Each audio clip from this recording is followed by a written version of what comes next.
Bonjour à tous, alors aujourd'hui pas de montage, c'est juste on va dire un tuto pour montrer comment poser un dubbing avec les différentes manières et les différents résultats que ça peut donner. C'est souvent la remarque, voilà,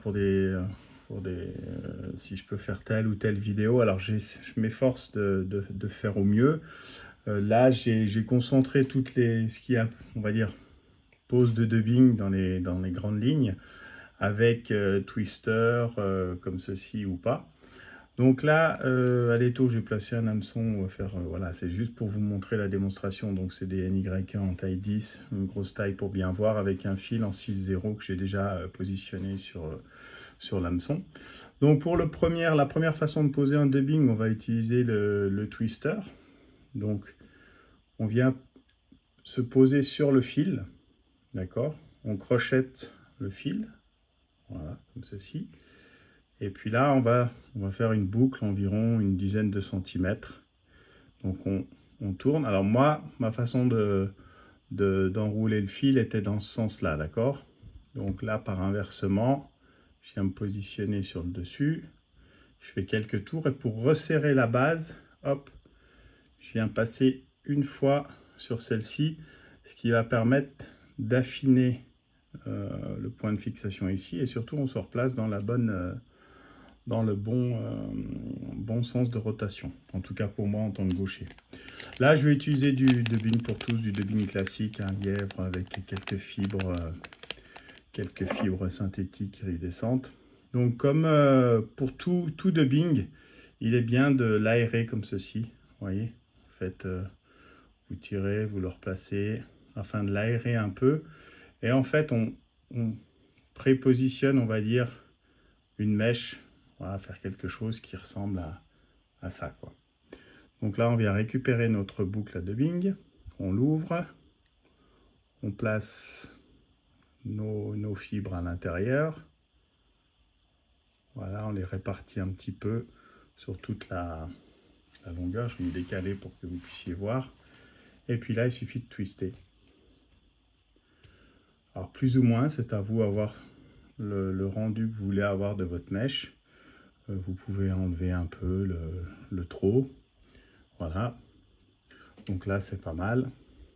On va avancer notre fil de montage.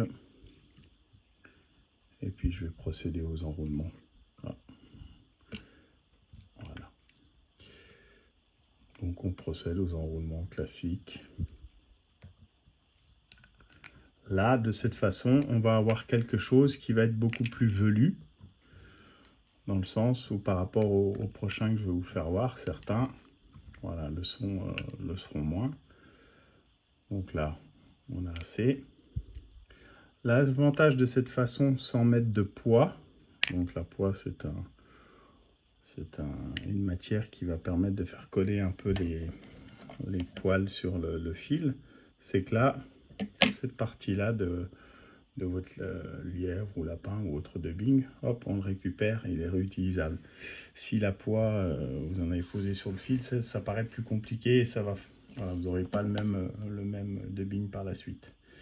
Donc ça, on va dire que c'est pour la méthode classique au twister. Donc là, je vais faire un nœud final juste pour dire de. Voilà.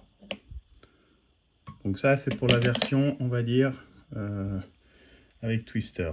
On va faire une seconde.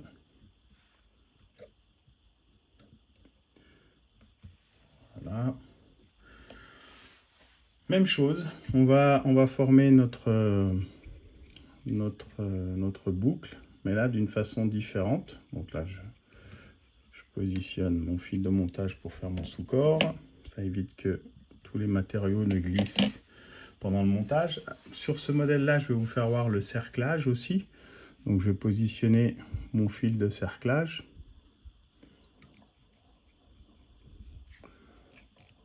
Alors, on va dire que sur ces deux modèles-là, si vous n'avez pas l'utilité de faire un cerclage, vous pouvez, parce que les fibres sont prises dans le fil que vous allez retorsader en le twistant. D'accord? Donc là, c'est pas forcément, si vous n'avez pas besoin de faire un cerclage, ça peut passer. pour d'autres mises en place de dubbing, oui, il faut. Donc là, on essaye de dévriller le fil. Ce n'est pas des fils, alors autant avec les fils tressés, ça sera impossible. Mais ici, avec des fils qui sont juste vrillés, ça peut le faire. Donc, vous prélevez une aiguille. Là, il faut retrouver le sens de... Essayer d'aplatir au maximum le fil. On va retrouver un peu son sens de... Voilà. Donc, avec un ongle, on l'écrase comme ceci, puis avec une aiguille, ça c'est des aiguilles de machine à coudre, et puis une paire d'yeux, on arrive à former, voilà, une boucle. Je sais pas si on la voit là, on la voit. Donc forcément elle est beaucoup plus fine quand on a divisé le fil par deux. Si on arrive à ouvrir même les 14 zéros, ça fait. Donc il n'y a aucun problème sur ça. C'est jouable. Donc de nouveau, j'aère mon dubbing. Et puis je vais venir le placer à l'intérieur. Voilà. Je vais en prélever encore un peu. Et ainsi de suite. Donc voilà, c'était juste pour vous faire voir qu'on n'est pas obligé d'avoir un twister pour cette façon-là. Après, donc on a nos fibres emprisonnées dans la boucle. Et pour le vriller, il suffit de prendre son doigt, le faire glisser vers le haut. Ensuite, on attend, on fait tourner son porte-bobine sur lui-même. Voilà, je ne sais pas si voilà, vous voyez. Ensuite, on reprend, je vais essayer de me décaler, voilà. Si on fait glisser notre doigt, et vous voyez, on revrille notre fil. Donc, pour bloquer, il suffit de faire vriller son porte-bobine dans le même sens, et ainsi de suite. Et on obtient le même résultat que sur la méthode précédente. Donc voilà, là je vais l'enrouler. Donc je l'enroule dans le même sens que j'avais entouré mon fil. Donc là, je vais au fond et je reviens. Voilà, comme ceci. D'accord. Voilà, on va aller jusqu'au bout. Et puis, pour que notre fil de cuivre apparaisse, on ne va pas l'enrouler dans le même sens que notre dubbing. On va inverser. D'accord? Comme ceci. Hop. On se ferait un chemin. Alors après, vous pouvez faire plus ou moins serré, ça c'est à vous de voir. Voilà. Là, on va l'arrêter, c'était pour vous faire voir. Donc ça peut être le cerclage. Ce serait intéressant sur les prochaines façons de faire, étant donné que notre fil sera juste posé sur notre dubbing, pardon, sera juste posé sur le fil. Je vais vous faire voir. Donc voilà, ça c'est pour la version cerclée avec la boucle faite en divisant le fil. D'accord? Décidément. Voilà.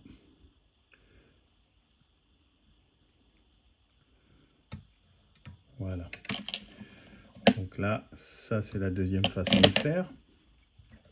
Donc il reste quand même moins velu que la précédente, parce qu'on a quand même, on la maintient par le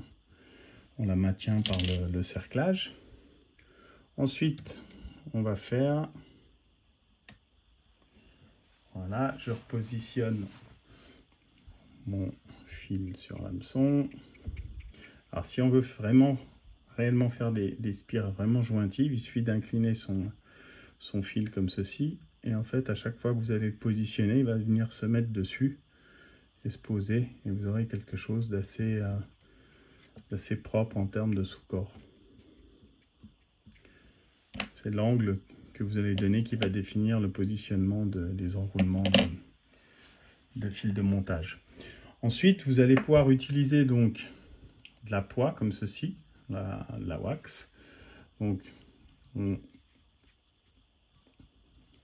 on étire notre fil. Donc, ça se présente comme une espèce de colle. Voilà, on vient un peu badigeonner sur notre fil sans faire en essayant de ne pas trop faire de tas. Ça peut être intéressant si vous voulez mettre des toutes petites quantités de dubbing. C'est-à-dire vous prenez votre dubbing. Donc de nouveau, on aère.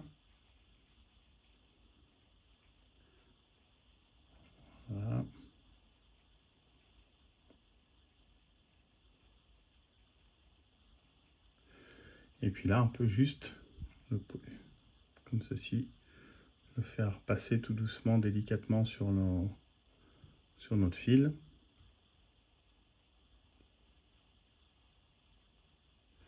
Voilà.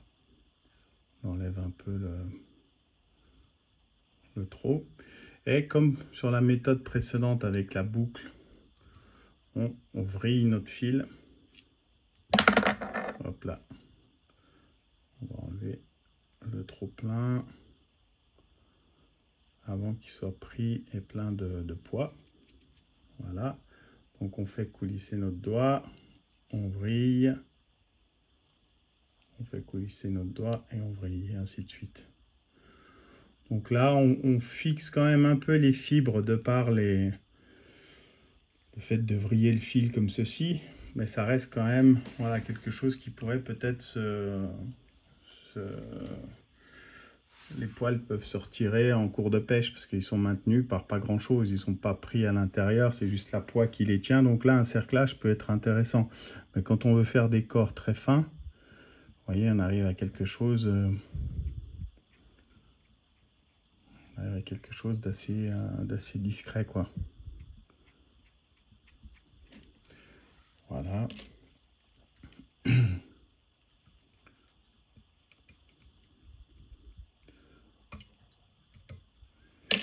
Voilà, ça c'est pour une autre façon de positionner votre dubbing. Ensuite, la dernière que j'utilise, donc va être que j'utilise également avec un cerclage. Donc je vais reprendre un hameçon, voilà, là, et ça sera la dernière. Donc de nouveau, on repositionne notre fil.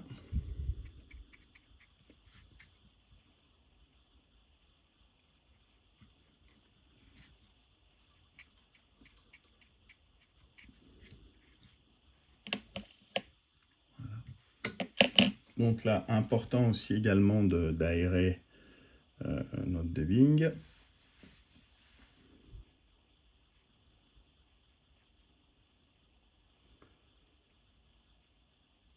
Après ces mélanges, juste pour...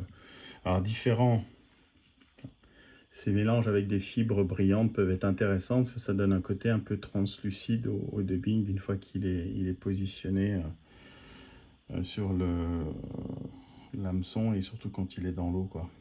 Ça donne un côté assez intéressant aux nymphes. Donc là, pareil, on fait un semblant de répartir un peu le dubbing. Et là, on vient à l'aide de notre pouce et de notre index, on vient le coulisser comme ceci.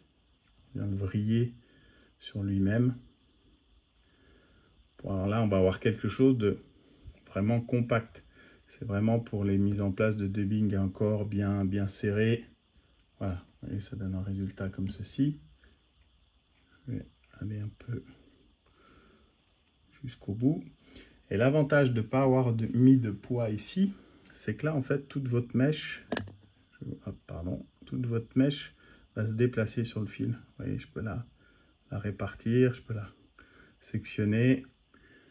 Donc, vous pouvez la faire venir vraiment à la base, resserrer par endroits. Et là, quand on va avoir, alors ça, c'est aussi avec un fil de cerclage, c'est intéressant pour bien maintenir notre dubbing. Et là, on peut faire quelque chose qui est complètement différent des corps précédents. Alors, je ne vous dis pas qu'une fois qu'elle aura pêché pendant, allez, on va dire 10 minutes, un quart d'heure, elle aura peut-être plus le même corps aussi lisse, et voilà. Mais là, pour l'instant, sur le début, si c'est bien serré avec un cerclage assez fin de fil de cuivre, ça peut faire. Donc voilà. Donc c'est différentes façons de, voilà. Après, différents poils, le dubbing de chevreuil est encore différent à fixer, le dubbing de phoque aussi, voilà, mais c'est en tout cas, étant donné qu'on utilise principalement le lièvre, en tout cas le plus souvent, ça peut être des façons de faire. Donc vous voyez, vous avez la méthode serrée comme ceci, ça c'était la première qu'on avait vue un peu plus ébouriffée. la seconde qui était cerclée, et puis l'autre, la troisième, hop, c'est une qui est tombée, qui était un peu plus minimaliste. Donc voilà, c'est toutes ces façons de poser du dubbing qui peuvent être intéressants avec ou sans outils, avec ou sans produit.